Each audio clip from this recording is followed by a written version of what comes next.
Atsarang mangga. Palagay ko bagay ito sa crispy pata ng pepper plate dito sa Tondo. Lagyan nga natin. Ang mura kasi ng crispy pata dito eh.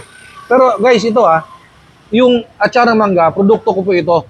Comment down below para maka-order kayo or tawag kayo or text kayo sa number na to para maka-avail kayo ng aking atsarang mangga. And soon, meron na rin to sa pepper plate dito sa Tondo para matikman nyo. Masarap to pulutan, side dish, or sa crispy pata. Subukan natin.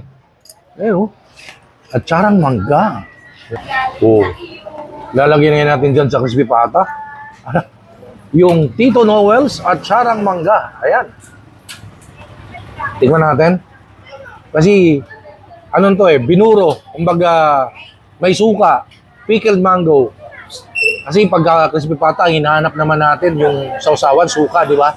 So ito, tikman natin. Crispy pata with atsarang mangga.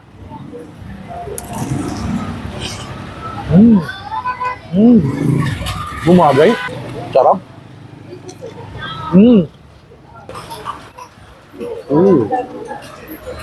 Kasi yung atsarang mangga, may suka siya.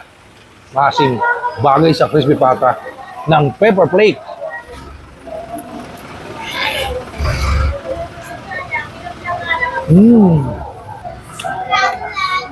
Sarap.